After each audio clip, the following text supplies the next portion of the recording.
أزول نسوف يسول نحرش والسنين زر مازال نزار ساقي بس من الجمعة نحرش محمد بكير أزول فلاش محمد أزول محمد أزول مسفلين بابر تيفي ذا قرا وسكواس تسولت ثانقارو ثلاث ساقي ما تغرض نيجر ثموغليا غافا مشي لا وسكواس ساقي نزوج 2011. Au moins, fait les événements les plus importants. Donc 2011, c'est une année qui a été très, très singulière, surtout au niveau de l'Afrique du Nord et du Moyen-Orient. Les événements qui ont marqué cette année, c'est des événements quand même d'importance, c'est des événements historiques. C'est des Bouzid avec Bouazizi. Et ça s'est répandu un petit peu dans toutes les nations d'Afrique du Nord et du Moyen-Orient.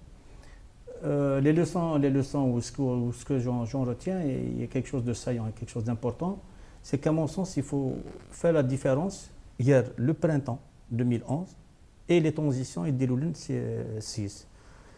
Ça, c'est un petit peu l'expérience algérienne qui me pousse à dire ça à Chouar. Parce que maintenant, des événements tels qu'ils se sont déroulés au début de l'année, c'est une émergence avec force des populations, une grande audace. Le rachien. Et ce qui en est sorti, c'est une autre paire de manches, une autre histoire. Donc lorsqu'on regarde les événements en eux-mêmes, on va voir que c'est des événements qui sont d'une grande spontanéité. C'est des événements qui sont d'une grande spontanéité. Amad Tunis, Amad Massar, Amad le Yémen et la Libye aussi. Mais cette spontanéité qui est vénide, elle a une double réalité. Parce que d'un côté, c'est une force. Pourquoi c'est une force? Les forces organisées n'ont pas eu l'audace de ces mouvements populaires. Ces mouvements populaires sans calcul, sans faux semblants, ils ont été à l'essentiel. Il faut changer le régime. Alors que les forces qui étaient existantes, qu'elles soient politiques, sociales, non, c'est surtout leur préservation qui a dominé. Donc elles n'étaient pas tellement présentes dans ces mouvements populaires-là. Et cette spontanéité, donc, c'était à la fois une force, mais c'était aussi une faiblesse. Pourquoi c'était une faiblesse?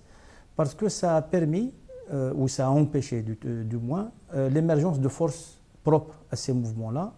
Parce que pour prendre le relais, pour prendre la suite, il a fallu recourir aux forces sociopolitiques qui existaient avant, donc aux partis qui existaient avant, aux syndicats qui existaient avant, etc. Ce qui fait que les transitions, telles qu'elles sont engagées un peu partout, c'est des transitions qui sont en retrait par rapport au mouvement tel qu'il s'est engagé au début d'année. C'est pour ça que, à mon sens, l'une des leçons de cette année 2011, c'est qu'on a vécu deux choses différentes. Il y a les mouvements populaires en eux-mêmes qui ont ébranlé les régimes, qui étaient des régimes despotiques, dictatoriaux. Et il y a les transitions qui ont suivi, qui sont un autre élément. Et ça rappelle un petit peu l'expérience algérienne. Le début de l'ouverture démocratique qui était porteur de beaucoup d'espoir, beaucoup de possibilités qui nous étaient offertes. Et la transition qu'on vit depuis 1988, puisque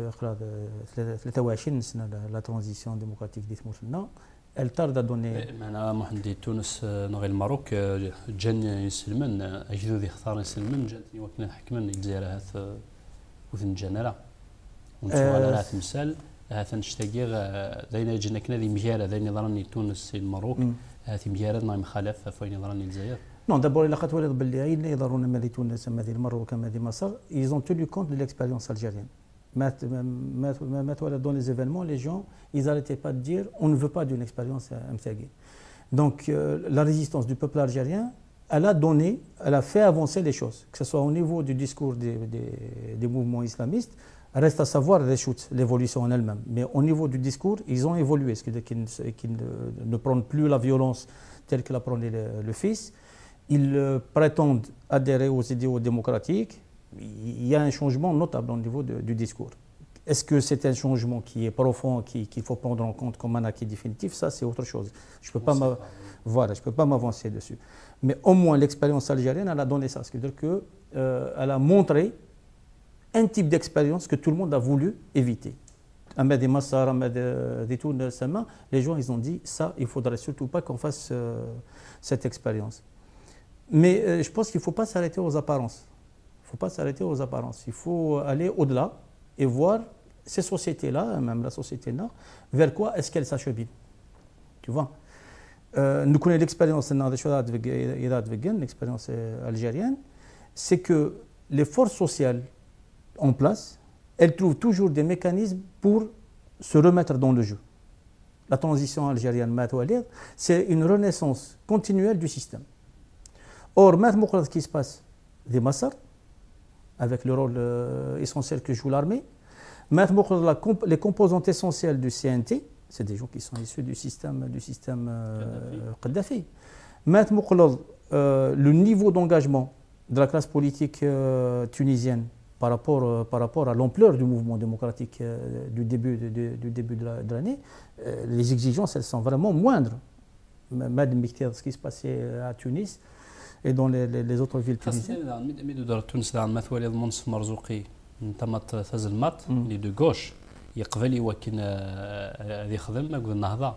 هذا نشتاقوا الجزائريين نزيد لنا كني الدنيا وبغينا نشتاقين نسمن واحد السن لي جون دو غوش اون جينيرال ils étaient il y a eu des gens de gauche qui se sont battus bec et ongle pour que le fils accède au pouvoir et qui ont été les artisans de Saint-Égidio et de Rome, entre autres le FFS ou le LPT donc c'est pas une expérience qui est propre à la Tunisie. Quoique dans le cas tunisien, je pense qu'il faut vraiment tenir compte du programme de Nahda.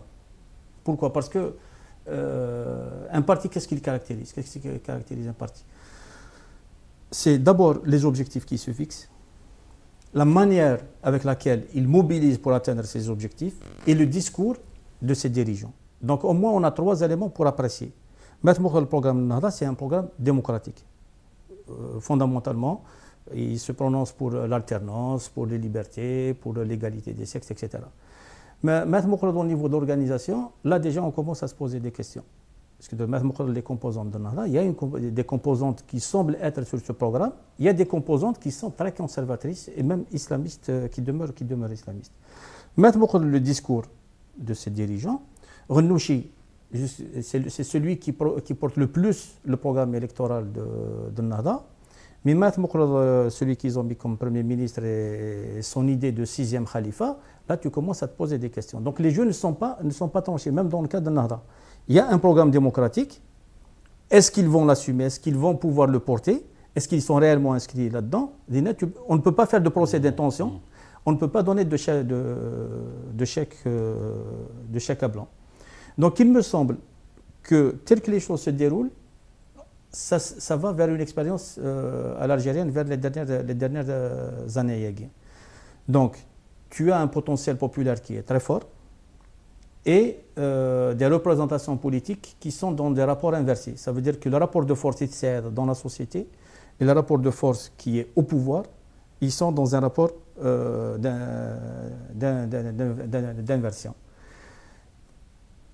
Peut-être qu'il peut y avoir des décomptations parce que c'est des choses qui sont encore très rapides et les systèmes en place, ou CNRL, les moyens du système non, parce que le système non, il a des moyens comme colossaux. La rente pétrolière, elle lui permet beaucoup plus que ce que pourrait permettre le tourisme aux Égyptiens, aux Tunisiens. Dans tout ça, il y a une expérience qui est particulière. Dans tout ce qui s'est passé cette année, du moins c'est ce que j'ai retenu, il y a l'expérience syrienne, qui est un cas très particulier. Si on peut parler de révolution dans ce qui s'est passé, c'est le cas syrien. Pourquoi? Dans le cas syrien, tu as la jonction entre 2 éléments essentiels. Donc, dans le printemps arabe, tu as le mouvement populaire d'un côté et tu as les représentations politiques qui sont d'un autre, et elles interviennent à des moments différents. Ce n'est pas le cas en Syrie. En Syrie, on a une concordance. Entre le mouvement populaire qui dure depuis 9 mois maintenant. Ça fait 9 mois que les gens descendent dans la rue, manifestent, demandent leurs droits, dans des manifestations pacifiques qui sont réprimées avec la dernière violence. Et en même temps, tu as des élites politiques qui se disent « Nous, on est au service de ce mouvement, on essaye de lui dégager des voies pour qu'il aboutisse ». Essentiellement, c'est le Conseil national syrien, mais le Conseil national syrien ne revendique pas l'exclusivité de la représentation. C'est-à-dire que non seulement il demeure ouvert à d'autres forces qui peuvent le rejoindre, mais à chaque intervention, ils disent « Nous ne sommes pas des représentants uniques. Nous sommes au service du mouvement patriotique qui veut changer le système, mais on ne dénie pas aux autres un rôle. » ce qui est très important. Et cette concordance, elle donne à l'expérience syrienne une grande autonomie. On voit qu'il y a des jeux, dans chaque situation il y a des jeux. Mais par exemple, le Conseil national syrien essaye de se soustraire à l'influence turque, à une hégémonie turque par rapport à son orientation. Les Turcs, ils interviennent au travers des frères musulmans dans le Conseil national syrien.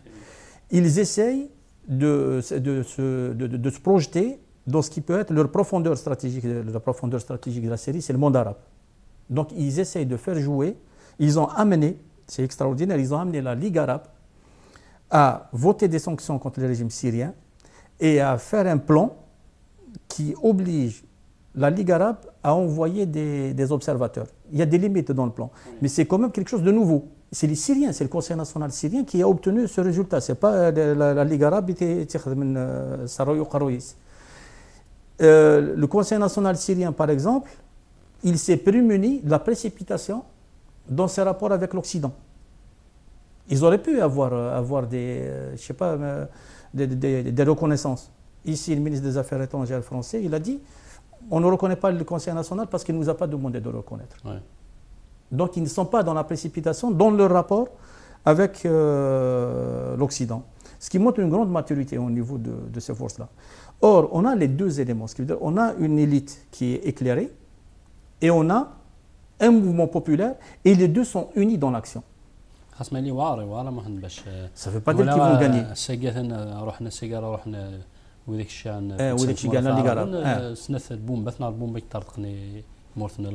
Mais s'il y a le déploiement d'un dispositif, si réellement il va y avoir le déploiement d'un dispositif et qu'il y a impossibilité de réprimer dans le sang les manifestations, là, on verra l'ampleur de l'action de l'opposition et l'ampleur du crédit du régime.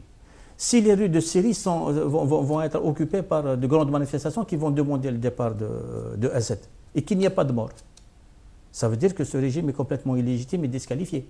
C'est que le pari, c'est celui-là. Est-ce qu'il va se réaliser? Donc, moi, à mon avis, s'il y a un endroit où on peut parler d'une révolution qui est en cours, c'est la Syrie. Ça, c'est mon jugement, c'est mon appréciation. تقول الجزائر donc je sais pas, on a l'impression de retourner d'un retour dans le temps, c'est retour vers le futur X. ماشي 3 ماشي 3 نادي سي 3. Parfois on entend des discours qui sont désarçonnants quand on entend parler d'élections à la Nejlen. C'est Bouteflika qui a dit ça. L'élection à la Nejlen en parlant des autres assemblées, lui il est très bien élu à chaque fois. Ce n'est pas la Nejlen qu'il est élu. Quoi qu'il y a eu quelqu'un qui a parlé de quelque chose d'essentiel, c'est Benchnou qui était ancien ministre et qui, dans un article en février des débuts de l'année, disait que le cadre républicain est violé par la révision de l'article 76. L'article 76, c'est celui qui concerne les mandats présidentiels. Il a dit que la révision de cet article, ce n'est pas n'importe qui est Benchnou, il a occupé plusieurs fois des postes de ministre. Il a dit que c'est une violation du cadre républicain. Ça veut dire qu'on n'est plus dans le cadre de la République, mais on est dans ce que Wassini Larj, qui est un écrivain algérien, appelle une djumloukia. Ça veut dire que c'est une république héréditaire. Lui, il utilise le terme de djumloukia, qui est un terme quand même qui rend bien le truc. Donc on voit par exemple qu'il y a des échanges. Chacun accuse l'autre d'être mal élu, chacun accuse l'autre d'être illégitime. En 2012, elles vont être propres. Il y a eu Ghazali qui nous a promis ça aussi. En 81.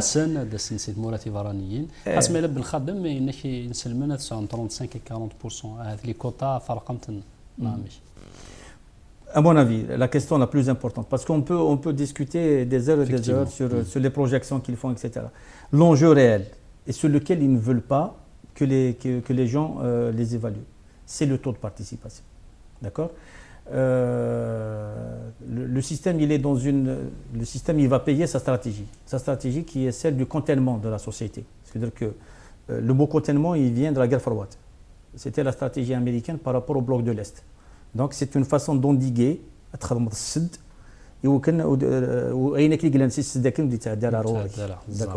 donc الحكومة يخدم السد في الشعب ولا قارة هذه يساووا فوس هذه يساووا الجهد في الحكم دونك الاثنين واحد سن الشعب واحد c'est la politique qu'ils ont toujours eue.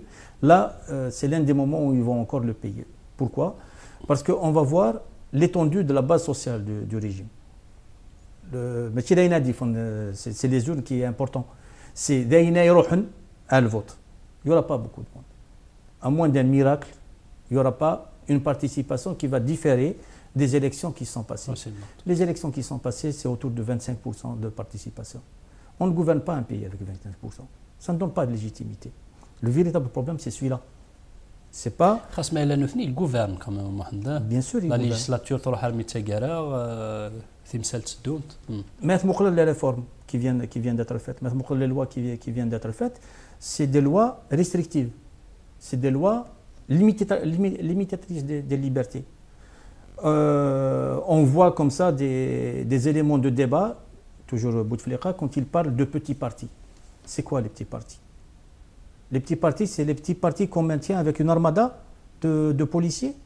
Quand une formation ou des formations prennent l'initiative, on mobilise 100 fois plus de policiers que de gens qui viennent sur la place publique. Les associations ne peuvent plus manifester. Ou bien les grands partis, c'est les grands partis qui sont grands par l'argent public, par notre argent d'Algériens. C'est ça les grands partis. C'est facile d'être grand parti quand on a l'administration entre ses mains. Donc, on ne peut pas utiliser des catégories qu'on crée par son propre fait, par le fait d'être au pouvoir. Maintenant, le débat, comment est-ce qu'il est faussé? Aujourd'hui, on ne parle pas de l'étendue de la catastrophe qu'il y a dans notre école. On ne parle pas de la dégradation du système de santé. On ne parle pas du niveau de vie des gens et de la gestion de nos ressources publiques, de nos ressources financières, où est-ce qu'elles sont placées, où est-ce qu'elles ne sont pas placées. On nous dit non, vous aurez des élections propres. Qui demande des élections propres? La société algérienne, c'est une société qui a besoin de se reconstruire. Toutes les discussions qu'on a eues jusqu'à présent, on voyait que c'est une société qui a été mise à mal, qui a été déstabilisée, déstructurée, dessaisie de son droit à l'expression, à l'organisation. Ça continue. Toutes les lois, la loi sur les associations, la loi sur les partis, sur les élections. Toutes ces lois-là, c'est des lois qui traduisent l'autoritarisme du régime. Et on nous dit, la démocratie, c'est pour l'année prochaine. Et on n'est ni la France, ni l'Angleterre.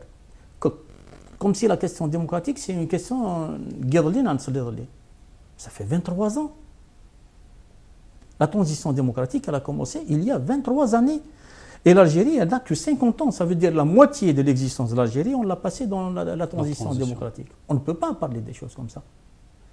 Or, le souci du régime, c'est de multiplier les promesses et d'éviter, comme on évite le diable, tout ce qui est bilan. Tout ce qui est regard vers